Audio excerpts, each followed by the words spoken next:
Why did my husband let me walk into the office lobby like normal, then let a staff member hand me papers in front of my team? How could he look so calm while the temporary custody schedule started that same week, like I was just another calendar event? I still don't understand why one good night for me became a public legal ending for him. My name is Verena Tarrant, and I used to think I was the kind of woman who could do anything and still look clean. That night, I came home with a smile like I had won something. I told myself it was not a big deal. I told myself I had been seen for once. I told myself I deserved that feeling. I had been at a hotel bar near the conference hall, the kind with soft lights and music that made everyone look nicer than real life. I said it was for networking. I said my job needed it. I said the company expected me to show face. Brandon Keats had been there too, and he had looked at me like I was the only person in the room. He asked if I was happy at home. I said home was fine, but I felt alone sometimes. He said I should not waste my best years. I said I was tired of always being the one who tries. I did not tell myself I was cheating while it happened. I told myself I was escaping a box. I told myself Ethan put me in that box. It was easier to call it freedom than to call it what it was. When I left the bar, I checked my reflection in the elevator mirror. My cheeks were warm, my eyes were bright. I fixed my hair and practiced a calm face. I thought about texting Ethan, but I did not want questions. I did not want his calm voice asking for details. I ordered a rideshare instead. In the back seat, I watched the city slide by. I kept my phone face down like it was innocent. It buzzed once. I did not pick it up right away. I waited, like I was the boss of my own life. Then I checked the screen and saw Brandon's name. I swiped it away fast. My heart was doing small jumps, but I kept smiling at the window. I told myself a smile meant I was not guilty. When the car stopped at my house, I walked up the driveway quietly. The porch light was on. Ethan always left it on. He used to say it was for safety. I used to say it was sweet. That night, it felt like a spotlight. I opened the door and stepped into the kitchen. The house smelled like dish soap and something warm, like leftover pasta. The clock on the microwave showed a time that made my excuse look weak. Ethan stood by the sink in an old t-shirt. He was rinsing a mug slowly, like time did not matter. His shoulders were tight, but he did not turn right away. He asked if I got home safe. I said yes, and acted like nothing was special. He asked how the conference went. I said it was busy and boring. He asked why I was so cheerful if it was boring. I said I was happy to be done, and he should try being happy for me. I kept my voice light, like I was the reasonable one. He looked at me for a long second. He asked why I smelled different, like a new soap. I said the hotel had samples and the bathroom smelled like that. He asked why I did not text earlier. I said the signal was bad and I had meetings. I was proud of how fast the words came. I was proud I could make my story smooth. He asked if I ate. I said yes, but I did not say where. He asked who I ate with. I said co-workers. He asked which co-workers. I said he did not know them and it did not matter.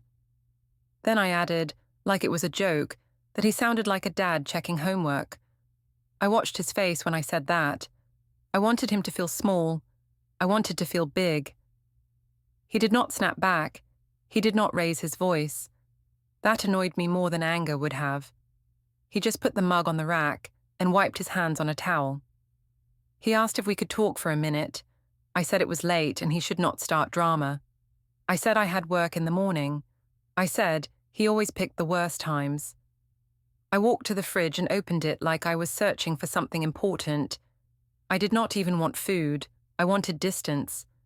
Behind me, he asked if something was going on. I said nothing was going on and he was acting paranoid. I told him he made everything about himself. I told him I was tired of his moods. I used the word moods because it made him sound unstable. He asked if I was seeing someone. I laughed. I said he was ridiculous. I said I could not believe he would accuse me of that. I said if he had trust issues, he should talk to a therapist. I said I was not his property. Each line felt sharp and clean in my mouth. I was building a wall, brick by brick. Before we dive deeper into the story, I have one small request. Please subscribe, drop a like, comment and hit that hype button to boost this channel so more people can discover these incredible stories. He went quiet again. He did not beg. He did not threaten. He just watched me, like he was taking in details. That look made my skin itch. It felt like a camera without a flash. I heard a small sound from the hallway, a soft footstep. Lila, my daughter, appeared at the doorway with sleepy eyes and hair sticking up. She asked if I was home. I said yes and opened my arms wide like I was the perfect mother. I lifted her and kissed her forehead. I made my voice extra sweet. I wanted Ethan to see it. I wanted him to feel guilty for doubting me. Ethan asked if she woke up because of the door. I said maybe, and I said it like it was his fault for standing there tense. Lila rested her head on my shoulder and mumbled that she had a bad dream. Ethan told her she was safe. I told her Mommy was here and everything was fine. I said everything was fine because I needed it to be true. I carried Lila back to her room. I tucked her in and smoothed her blanket. She asked if Dad was mad. I said Dad was just tired. I said grown-ups get stressed and it was nothing. I did not say, yes, Dad is hurt because I broke something. I did not say that because then I would have to feel it. When I walked back into the kitchen, Ethan was wiping the counter, even though it was already clean. He asked if we could talk tomorrow. I said sure, but I made it sound like I was doing him a favor. He asked what time I would be home after work. I said I did not know and he should not plan my life. He nodded once, like he was accepting a rule. I went to the counter to plug in my phone. The screen lit up, and for a second a message preview showed Brandon's name again. Ethan's eyes flicked to it. I moved fast and turned the phone face down. I acted annoyed, like the phone was bothering me. I said work people never stop texting. I said I could not control it. Ethan did not argue about it. He just picked up his own phone, and I saw his calendar for 1 second as he swiped. A reminder flashed on the screen. Meeting, personal, 10:40 a.m. He held the phone like it was heavy, then he locked it and put it in his pocket. I stared at that reminder and tried to act like I did not care. I told myself it was nothing. I told myself he was probably meeting a friend. Still, my smile finally slipped, just a little, as I realized he was not chasing me tonight. He was planning something without me. The next morning, I woke up like I had done nothing wrong. Ethan was already up. I heard a cabinet close softly in the kitchen. When I walked in, he was making lunch for the kids. He asked if I slept okay. I said I slept fine. He asked if I wanted coffee. I said yes, like we were normal. His voice was too polite. It felt like a customer service voice. I hated it because it gave me nothing to fight. I wanted him to be loud so I could tell myself he was cruel. Instead, he watched the kids pour cereal, and he reminded Leela to bring her library book. He did not mention my phone. He did not mention the name on the screen. On the counter, I saw 2 mugs, but they were not close. They sat like strangers. I told myself he was doing that to punish me. I told myself he wanted me to feel guilty. Then I told myself I would not feel guilty. I was not a child. I was a woman who made choices. He asked what time my first meeting was. I said early. He asked if I would be late again. I said I was not late. I was working. I said it like I was correcting a bad student. He nodded once and looked down at the lunch bags. He did not argue. That made me feel like I was talking to a wall. On the drive to work, I played the story in my head. If Ethan asked again, I would say he was controlling. If he told anyone, I would say he was insecure. I felt almost excited, like I was preparing for a debate I knew I could win. At the office, the air smelled like printer paper and cheap hand soap. Our open-plan floor was loud with keyboards and small laughs. I walked in with my best smile. the one I used when I wanted people to think I was confident.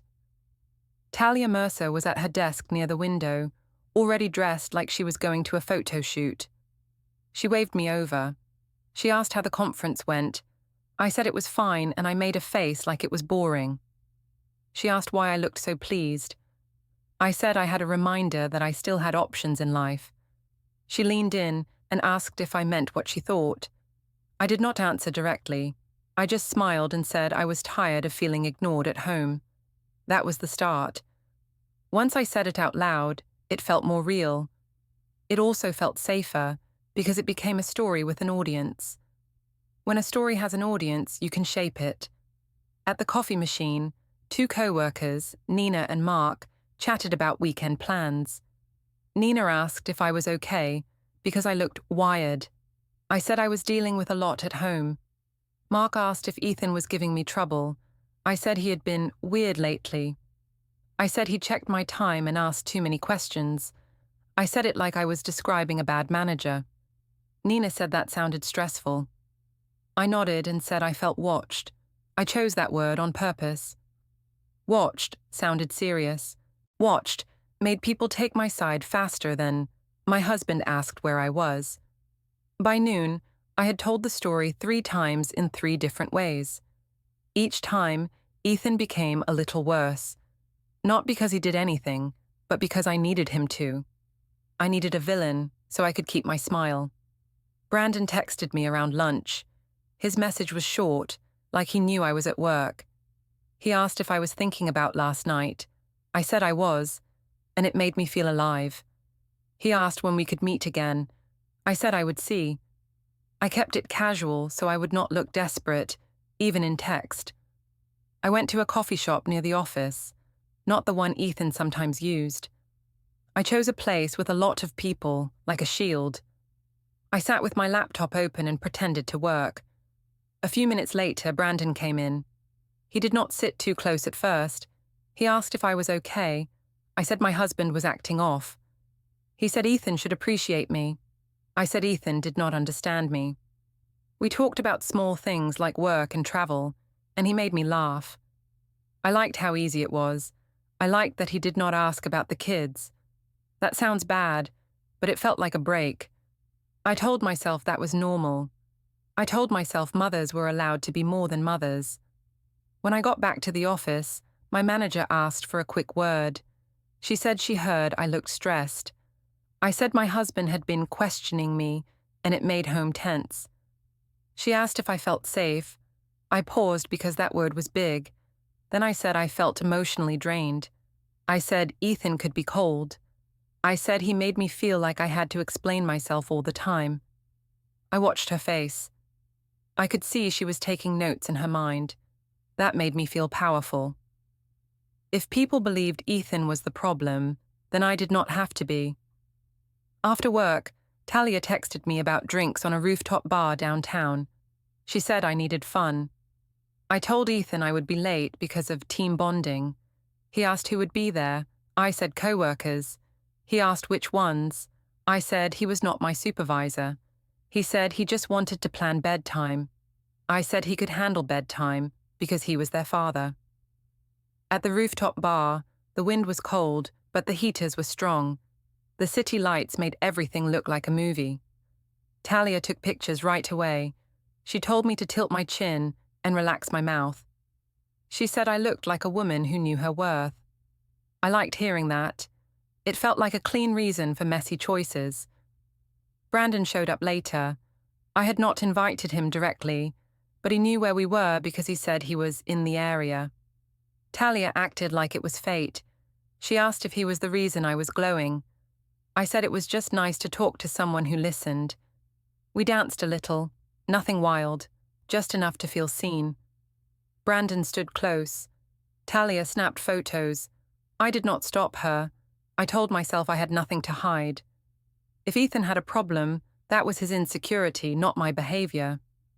I posted one picture to my story. It was a group shot, but Brandon was behind me, his face near my hair. I added a caption about choosing joy. People reacted fast. Hearts, fire emojis, comments about how I deserved fun. Then I saw Ethan's name under the viewers list. My stomach turned, but I kept my smile.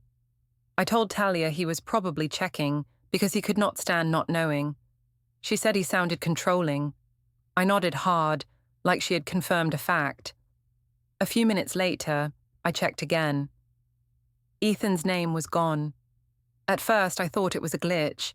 Then I felt something else, something colder. It looked like he had muted me, or blocked me, or turned away on purpose. I stared at my phone longer than I wanted to admit. Brandon asked what was wrong. I said nothing. Talia asked if Ethan was bothering me. I said he was being dramatic again. I said he wanted attention. I said he was trying to punish me with silence. But the truth was, his silence did not feel like punishment. It felt like a decision, and I could not tell what it was aimed at. By the time the family dinner came, I was tired of Ethan's calm. His calm was not kindness. In my mind, it was a trick. It was a way to make me look like the only messy person in the house. I told myself I would not let that happen. If he wanted to play quiet, I could play loud. Loud gets witnesses.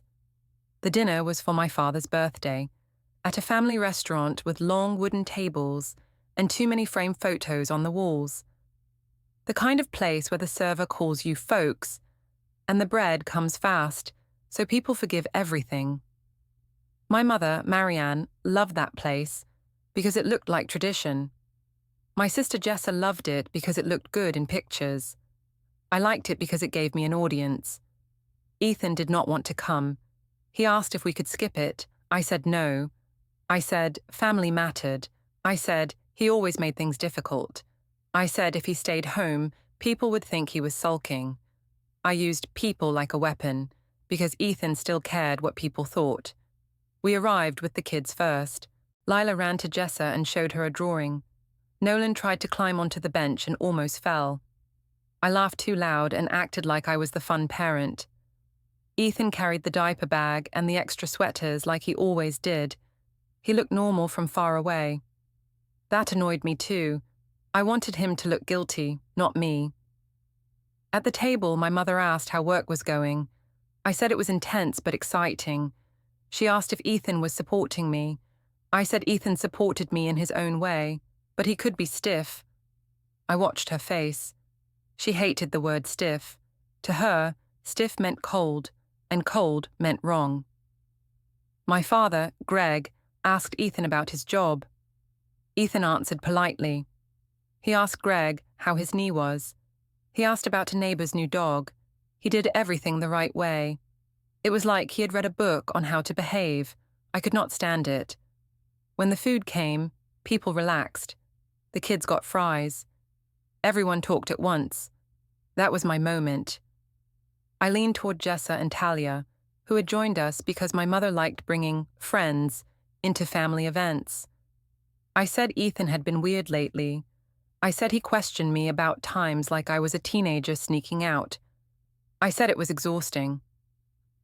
Talia made a face and said some men could not handle a confident woman. Jessa nodded, but she did it slowly, like she was not fully sure. Ethan heard parts of it. I knew he did, because his jaw tightened for a second. I pretended not to notice. I wanted him to feel trapped by manners. My mother asked Ethan, in a sweet voice, if he was giving Verena space. Ethan said he wanted Verena to be happy, and he wanted peace at home. My mother acted like that meant he had done something wrong already. She asked if he was being too intense. Ethan said he did not want intensity. He wanted honesty. He said it softly. He did not even look at me when he said it. He looked at his plate. That word, honesty, made my skin burn. It felt like a light aimed at my face. So I laughed and made it a joke. I said Ethan was always dramatic with his big words. I said he watched too many serious shows. I said he should relax and just eat. People laughed a little. Not a full laugh, more like a polite cough laugh. Greg smiled and looked down at his napkin. Ruth and Calvin, Ethan's parents, had come too. Ruth kept her hands folded. Calvin watched Ethan like he was checking his posture. Neither of them laughed. I leaned in closer to the group and kept going. I said Ethan acted like a saint, but he could be cold at home. I said he used silence to punish me. I said he made everything about rules. I said a marriage should feel like love, not like a schedule. The more I talked, the more my story sounded real, even to me. Ethan asked me, quietly, to stop. I said I was just talking. He asked me not to embarrass him. I said he embarrassed himself by being so sensitive. He asked if we could talk later. I said we were talking now and he needed to grow up. I said it while smiling at the table like it was friendly.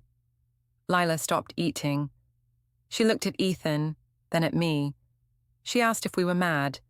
I told her we were not mad, we were just talking. Ethan told her she was okay and asked her to eat her fries. He said it gently. That made me look harsher in comparison, so I reached over and wiped ketchup off Nolan's chin like I was the warm parent. I performed motherhood like a shield. Then I pushed harder. I said, loud enough for the table, that I sometimes felt like I was raising 3 kids. I said Ethan acted like a third child when he got in his moods. I watched the adults react. Talia smirked. My mother nodded like I was brave. My father's eyes went flat. Ruth's lips pressed together. Calvin's hand tightened around his water glass. Ethan did not yell. He did not call me names. He did not even insult me back. He stood up slowly and said he needed fresh air. He asked if he could take the kids home early because Nolan looked tired. He said it like a normal parent request. It took all the drama out of my moment. I hated him for that. My mother asked if Ethan was making a scene. I said he always did this. He could not handle a simple dinner. Calvin said Ethan could take the kids and he would pay the bill. Ruth nodded and started collecting Nolan's little jacket. Jessa looked at me and did not smile. Outside, while Ethan buckled Nolan into the car seat, I followed him to the driveway. I asked what his problem was. He said he did not want to argue in public. I said I was not arguing, I was telling the truth. He said the truth was not a performance. I snapped that he was trying to control me. He asked me to lower my voice. I said he was embarrassing me. That made no sense, but I said it anyway because it sounded like a complaint people understood. He drove off with the kids. I went back inside and told everyone he was being dramatic. My mother comforted me like I was the one hurt. Talia said I deserved better. Greg avoided my eyes. Jessa said maybe I should go home early too. I said no, I would stay and celebrate because I was not the problem. When I finally came home later, the house was quiet. The kids were asleep. The guest room door was closed. I walked into the kitchen and saw the counters wiped down, the way Ethan always left them. But something felt different. There were no little crumbs, no toys, no random papers. It looked too clean, like a house staged for sale. As I went upstairs, I heard a low, steady sound through the wall. It was not the dryer. It was a hum, then a stop, then a hum again. I paused by the hallway closet and listened. The sound reminded me of a shredder. Then I smelled something faint, like toner or warm plastic, the smell that comes when a printer works late at night. I told myself he was being dramatic. I told myself he was trying to scare me. But when I turned the handle of the small office drawer by the stairs, it did not move. It was locked. I had never seen it locked before. The next day felt like a test I did not agree to take. Ethan moved through the house like a person who had a plan, but he did not share it. He did not ask me to explain. He did not beg me to stay close. He just did small tasks with a quiet face, like he was building a new normal in his head. In the kitchen, he made oatmeal for the kids and packed their snacks. He asked if I could confirm the pickup time. I said he already knew it. He said he wanted to be clear because the kids needed routine. I told him he was acting like a robot. He said routine was not a punishment. I said it sounded like punishment when he said it. I left for work and tried to shake off the locked drawer feeling, but it stayed on me. At my desk, I opened my email and saw a few messages about next quarter budgets. I rolled my eyes and told myself money talk was boring. Still, When I thought of Ethan's calm, I thought of numbers. Calm people love numbers. Calm people love paper. Calm people do not need a loud fight to win. Around midday, my phone buzzed with a message from Ruth, my mother-in-law. She asked if the kids could come over on Saturday for dinner. She said she would help with homework and let them play in the yard. I stared at the message like it was a challenge. I told myself she was choosing Ethan's side. I told myself she wanted to take the kids and push me out. I replied that I would see, then I showed the message to Talia. Talia said Ruth was trying to control the family. She asked why Ethan's mother was so involved. I said Ethan ran to his parents when things got hard. That was not true, not fully, but it sounded good. It made Ethan look weak. After work, I went to the school pickup line. Cars sat close, and everyone stared at their phones or waved at teachers. It was the kind of place where people noticed everything. Ethan's car was already there, parked near the curb, perfectly straight. That annoyed me too. Even his parking looked calm. When I pulled in, he did not wave. He just looked up once, then looked away. He got out when the kids came out, took their backpacks, and thanked the teacher. He did not act like we were in a war. He acted like we were two co-workers doing a shared task. Lila ran to me first. She asked if we could go to the park. I said maybe. Nolan asked for a snack. I said yes and handed him crackers. Ethan asked if we could keep the same pickup plan for the week because he had meetings. I said he always had meetings, and it was not my job to fit into his schedule. He said it was not about him. It was about the kids. I said he was using the kids to make rules. A mother in the next car glanced at us. That made me straighten my back. I wanted to look like the stable one. I asked Ethan why he was acting so cold. He said he was not cold, he was calm. He asked me to speak quietly. I said he only cared about quiet because it made him look good in public. On the way home, I suggested we stop at the grocery store. Ethan said we could, but he asked me to keep it quick because Nolan was tired. I said he was always rushing me. He said he was trying to avoid a meltdown. I said he was calling me a bad mom. He sighed once, then said he was not calling me anything. Inside the grocery store, the lights were bright and everything smelled like bread and cleaner. Ethan pushed the cart and picked up things we actually needed: milk, apples, pasta. I watched him as if he was doing it on purpose to look responsible. At the checkout, he scanned his loyalty app and paid with a card I did not recognize at first. That was a small thing, but it hit me hard. I asked what card that was. He said it was a separate account for household bills. I said we already had accounts. He said this was easier to track. I laughed and said he sounded like an accountant. He did not laugh back. He said it was not a joke, it was practical. On the walk to the car, I asked if he was trying to hide money from me. He said he was not hiding anything, he was organizing. I said he was acting like I was a criminal. He said he was acting like a father who needed stability for his kids. I told him he was being dramatic again. He said he was done with drama. At home, Nolan went to the living room and turned on a cartoon. Lila sat at the table and pulled out her homework.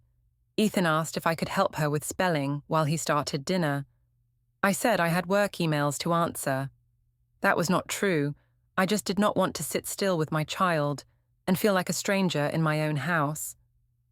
I walked past the small office by the stairs again. The drawer was still locked. I tried the handle like I was just checking, like I was not worried.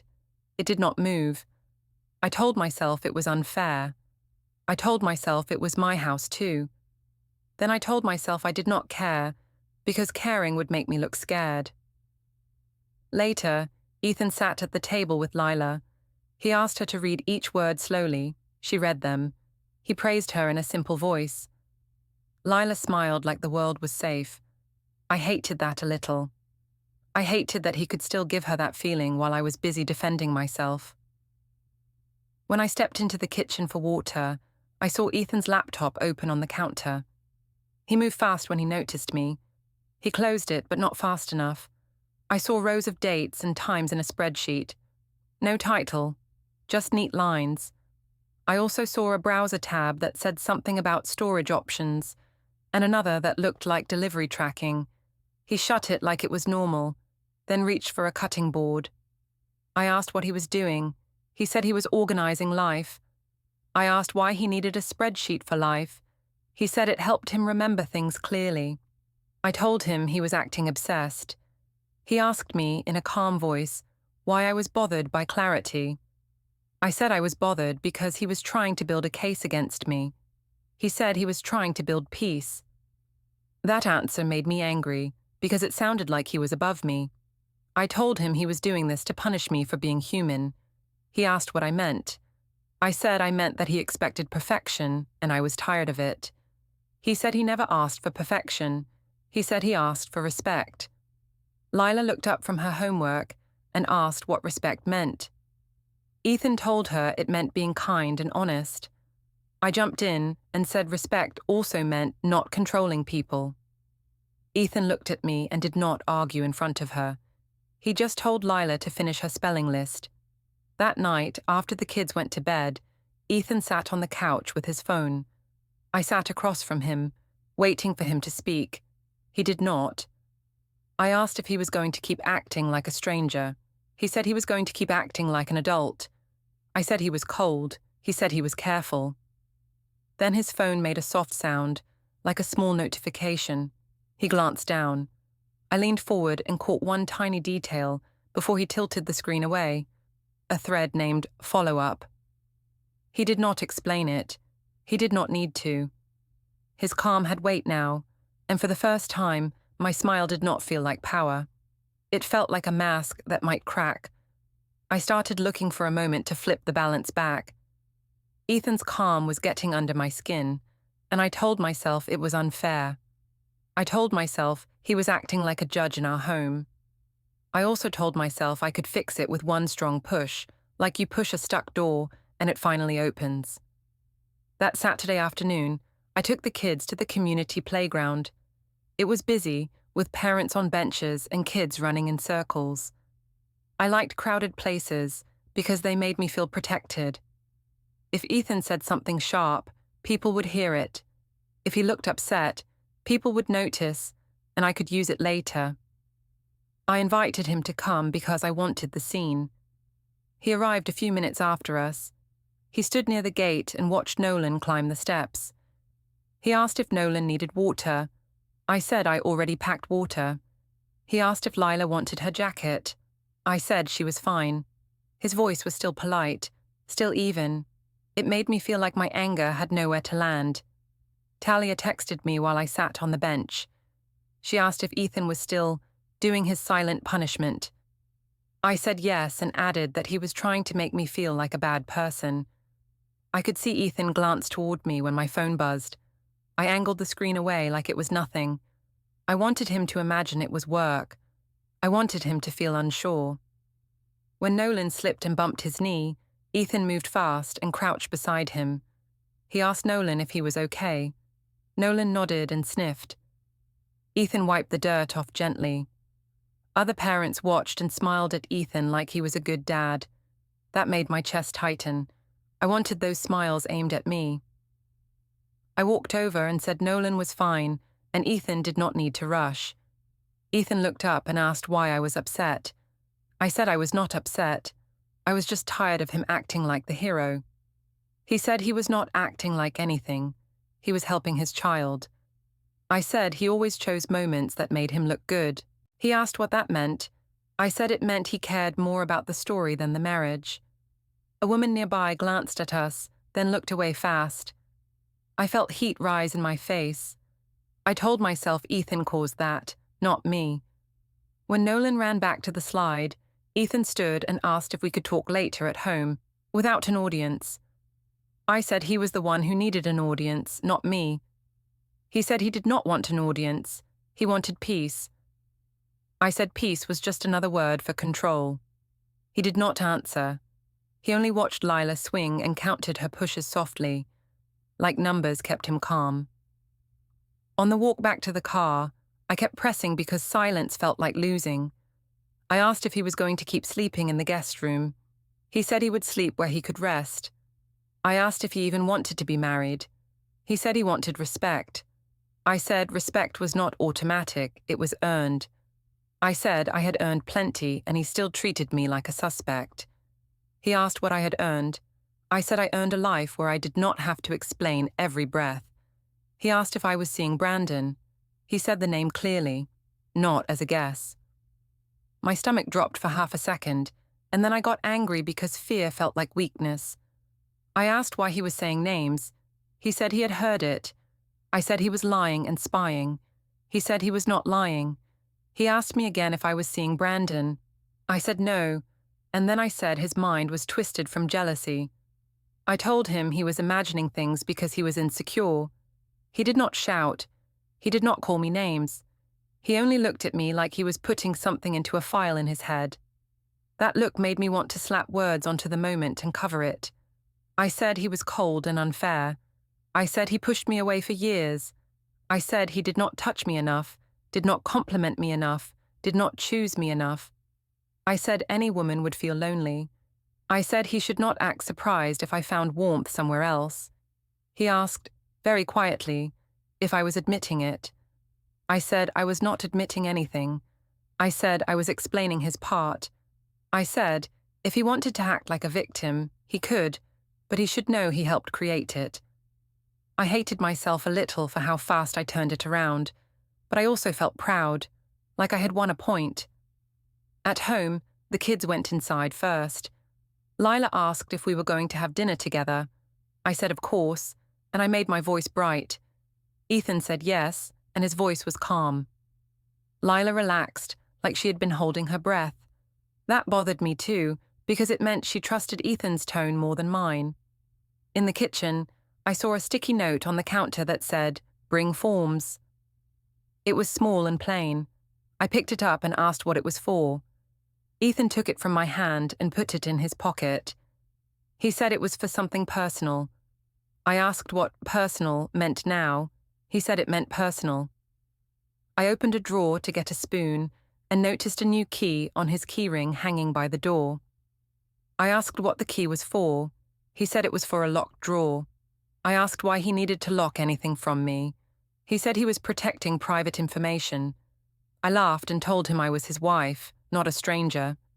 He said he understood, and then he said nothing more.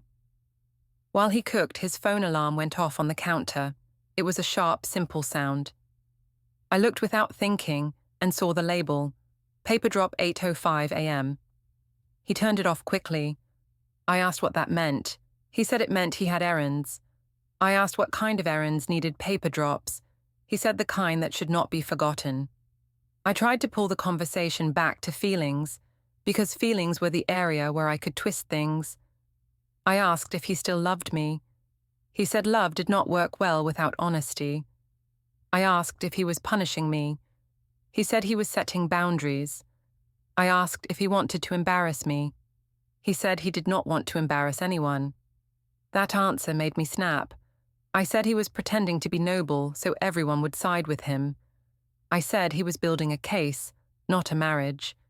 He asked if I was worried about a case. I said I was worried about my life being controlled by his mood. He asked what mood. I said his quiet mood, his cold mood, his I am better than you mood. He stopped stirring the pot and faced me. He asked me to tell the truth once. He said he could handle it, but he needed truth. I told him the truth was complicated. I told him details would only hurt him. I said he should focus on being a good father and leave my personal feelings alone. I could see his eyes change slightly, like a door closing behind them. Lila walked in and asked if we could watch a movie after dinner. Ethan said yes and asked her to set the napkins. I watched him speak to her like the room was safe. I felt anger, then a flash of fear. If he could keep the kids calm, then he did not need me to create order. That meant my leverage was smaller than I wanted to admit. After the kids went to bed, I followed Ethan into the living room. I asked if he was going to keep acting like this forever. He asked what this meant. I said this meant detached, careful, like he was keeping score. He said he was keeping records because he was tired of spinning conversations. I said he was trying to trap me. He said he was trying to stop being trapped. I told him he was making a mistake and that he would regret pushing me away. I told him I could leave if I wanted. He asked if that was a threat. I said it was a fact. He nodded once like he accepted the information. Then he looked at me with the same steady face he had used all week and said he was going to handle it properly. I thought properly was just a word Ethan used to sound mature. I woke up on Monday and saw him moving like normal. He made the kids' lunches. He checked Lila's backpack. He reminded Nolan about his shoes. He did not talk about feelings. He did not ask for my phone. He did not accuse me again. He just acted like a person who had already decided what day it was. I went to work and told myself he would cool down.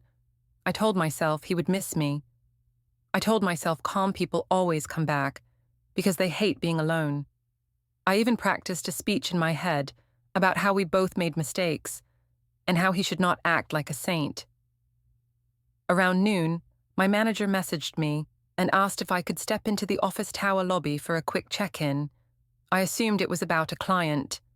I walked downstairs with my badge swinging and my professional smile on. A woman at the front desk said she needed to confirm my name. I confirmed it. She asked for my ID. I gave it, annoyed. She said someone was waiting to give me documents. I laughed once and said it sounded dramatic. She did not laugh back. A man in a plain suit approached. He asked if I was Verena Tarrant. I said yes and asked what this was. He said he was serving legal papers. I said that could not be right. He said it was correct and asked me to accept them. I said I did not understand. He said my husband filed for divorce and requested temporary orders. I held the packet like it was heavy. My hand started shaking, but I kept my face still because people were walking past. I saw two co-workers slow down as they crossed the lobby. I turned my body slightly, like angles could hide reality. I flipped pages without really reading. Then I saw the words that made my throat go dry. Temporary custody schedule, temporary financial protections, and a note about communication being limited to parenting and logistics. I saw a line about not posting or encouraging public attacks, and I felt heat in my cheeks, like I had been caught in a lie in front of the whole building. I called Ethan right away. He answered on the second ring. I asked what he was doing to me. He said he was doing it properly. I asked why he did not warn me. He said warnings turn into fights. I asked if he wanted to ruin my job. He said he did not contact my job. He followed the process. I told him he was overreacting to one mistake. He said it was not one mistake. It was a pattern. I said he was acting heartless. He said he was acting lawful. I asked if he even cared about the marriage. He said he cared about the kids and the truth. I said I could explain. He said I could explain in the right place, and he would not argue on the phone. I went back upstairs, but my legs felt weak. My manager asked if I was okay. I said it was personal. She asked if I needed to leave early. I said no, because leaving would look guilty. I sat at my desk and stared at my screen without seeing it. My mother called me after I texted her a photo of the first page. She asked what Ethan thought he was doing. I said he was trying to punish me. She said he always wanted control. My sister texted and asked if I was serious about what happened. I told her Ethan forced my hand. I wrote it like I believed it. That afternoon I went to the courthouse because the papers said there was a time window for the temporary orders and next steps. The building smelled like old floors and clean air. People sat on hard benches with folders. Nobody looked special. That scared me. It meant my drama was not unique. It meant systems did not care about my reasons. At the clerk window, I asked what I was supposed to do. The clerk pointed to a section and said the temporary orders were active now. She said the parenting schedule started immediately, with specific exchange times and school night rules. She said child-related communication should stay focused and calm. She said finances had temporary safeguards, and certain accounts and expenses were outlined until the next hearing date. I tried to argue, but my voice sounded small in that room. I asked if Ethan could just change his mind. The clerk said she could not give advice, and the orders were in effect unless changed through the process. I asked if this meant I could lose my kids. She said it meant a temporary plan was in place, and both parents needed to follow it. I walked out into the hallway and saw Ethan at the far end, near the public seating area, holding Nolan's small jacket and Lila's backpack straps. He did not come close. He did not glare. He did not smile. He just waited like the schedule already owned the day, and I finally understood that my story did not matter as much as his records did.